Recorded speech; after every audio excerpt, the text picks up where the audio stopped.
नमस्कार दोस्तों, मेरा नाम प्रकाश है और आप देख रहे हैं कहानियाँ। आज की जो कहानी है वो पहाड़ी क्षेत्र से रिलेटेड है। उस कहानी का शीर्षक है जादुई बांसुरी और बुग्याल का देवता। यह कहानी भोटिया समुदाय के जीवन और प्रकृति के साथ उनके गहरे संबंध को दर्शाती है, जो अक्सर ऊंचे पहाड़ों और बुग्यालों मतलब घास के मैदानों में रहते हैं।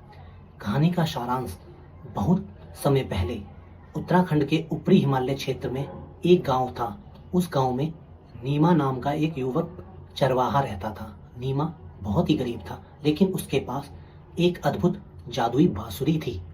माना जाता है कि यह बांसुरी उसे पहाड़ों के एक प्राचीन देवता ने भेंट की थी।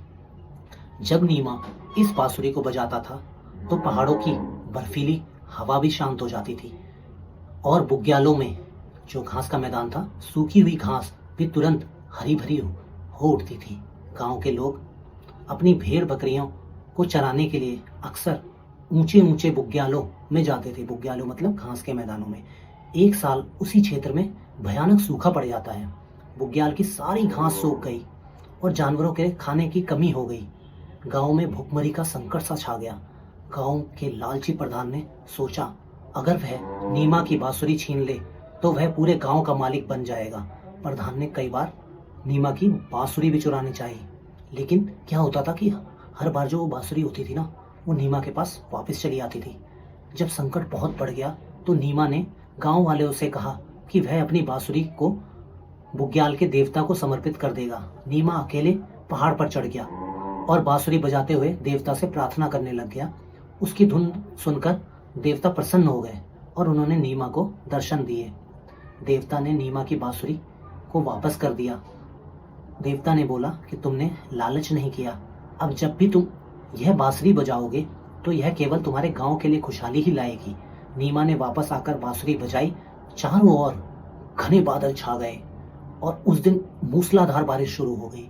जो बुग्याल थे फिर से हरे भरे हो गए और गांव में खुशहाली लौट आई। लालची प्रधान को अपने किए पर पछतावा भी हुआ और उसने गांव वालों से माफी भी मांगी।